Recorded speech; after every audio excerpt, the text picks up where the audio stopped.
Here are 5 habits that have helped me lose fat, but also keep it off. A lot of us lose fat, but then we gain it back. We lose weight, we gain it back. We lose weight, we gain it back. Let me show you these habits that have helped me lose fat, but keep it off. When you lose fat this time, you won't have to worry about yo-yoing or not losing it again. Let's get right into it. Here we go. Here we go. Here we go. I'm excited about this one. This is like this. Listen, this is one of my most important videos just because these habits, if you incorporate these, you maintain these, you will reach and maintain your goal. All right. So first of all, there's a lot of misconceptions about being leaner, right? Too many people think that if you're lean, you're around 10 to 15% body fat, that you're not natural. This is just an excuse and a way for people to just be lazy, right? That's the dumbest shit ever. A lot of people like to use that excuse so they could just dirty bulk and eat like shit, right? So they say that you can't be lean year round because they lack discipline. That's the reality. If you're following these fucking tips right here, you're literally gonna lose fat and keep it off. Like I said, keep it off.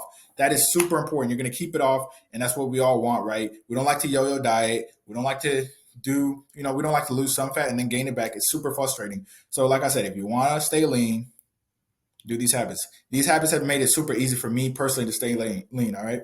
So if you got a notebook out, make sure you're taking notes.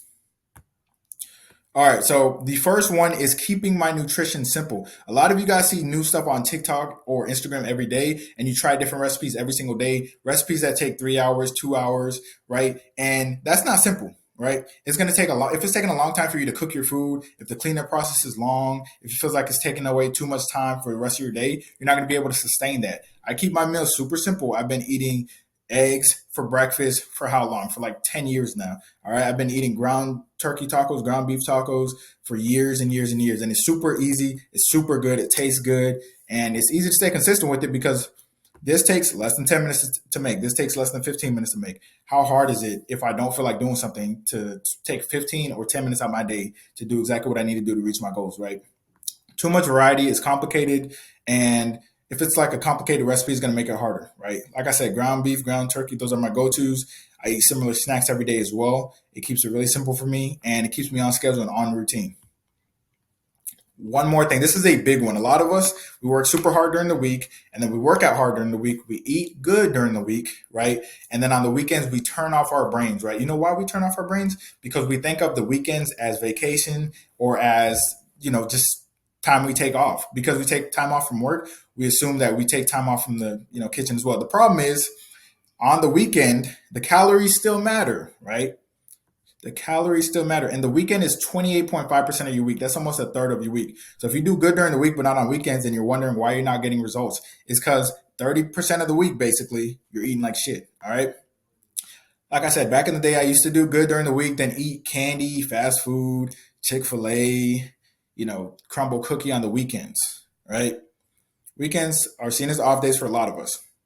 Now, like I said, calories still count on the weekend, according to Google, and fucking common sense, guys. All right, so don't eat good for 5 days, and then there's a football game on Saturday and Sunday, and you just binge eat, and you wonder why you're not getting results. All right, not drinking alcohol. Alcohol is literally poison, guys. Liquor increases fat gain and muscle loss. Liquor literally leads to bad decisions. Like I know we've all been there. We've drank at like 2 a.m., 3 a.m., something like that, and we end up been there where we had, we drank at 2 a.m. with our friends, we're out with our friends, then we end up eating pizza or McDonald's. So not only are we drinking liquor, which slows down fat loss, now we're eating extra calories, extra fat, and adding more fat to our bodies, right? I think it's pretty insane that telling people not to drink poison, literal poison, is controversial. If you have any fitness goals and you don't drink and you drink liquor consistently, you're literally an idiot. Like, why would you drink consistently if you have a fitness goal? It just doesn't go hand in hand. You can't drink and get your fitness goal. All right. I don't consider it a sacrifice because it's benefiting you. Look at all these negative effects of liquor. All right. Obviously, stomach health, obviously your liver long term. Obviously, getting it up is going to be affected. Obviously, your kidneys are going to be affected as well. It doesn't do more harm than good. It literally only does harm.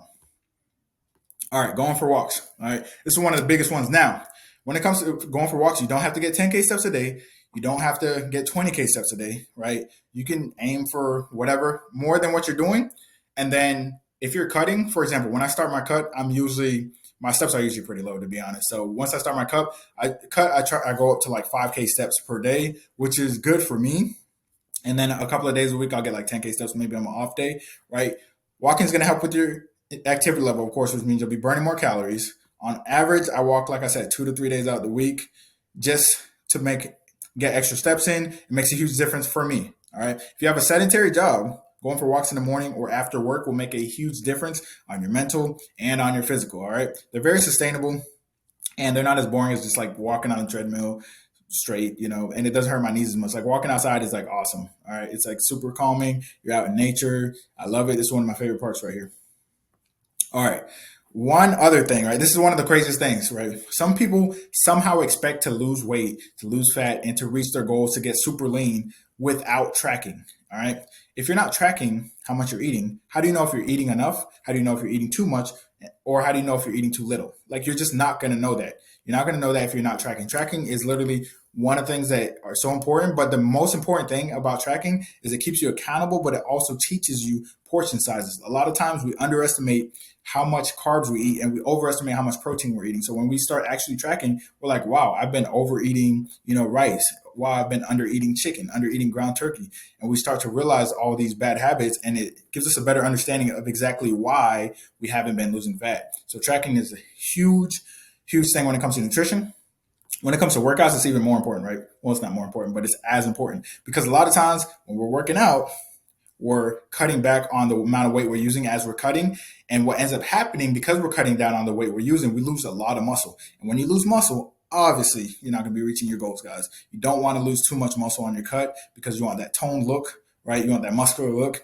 Like, my strength here is pretty close to my strength when I was at my peak of my bulk, guys. All right.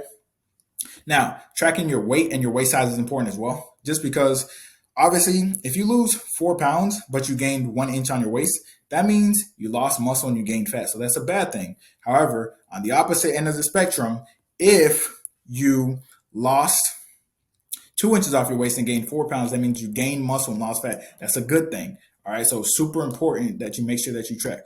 Okay. So that's the video for today. These are the 5 things that really, really helped me take it to the next level. Like, these help me lose the fat, but not only lose the fat, they help me keep it off. And that's one of the most important things. I see a lot of people yo-yo dieting. I've consulted with thousands and thousands of people over the past 10 years about fitness. And one of the biggest things they struggle with is consistency and just making sure that after they lose the weight, they're able to keep it off. And while they're losing the weight, that it's actually sustainable. So that's why I recommend that you really make sure that you have these 5 habits, you solidify these 5 habits. Tracking is huge just because, like I said, it gives you a better idea of what you're doing. Because when you don't track, it's just like if you're trying to save money, right? If you don't know how much you're spending, you don't know how much you're making, how the hell are you supposed to save, right? If you just look at the end of the month and you're like, oh shit, I lost $1,000. You're going to be screwed. But if you're tracking, if you're meticulous with it, then you'll know exactly how much is going in, how much is going out, right? Same thing with nutrition, same thing with workouts, same things with tracking your progress. All right, guys. Hope this video helps. Like, comment, subscribe for more. Have a blessed day.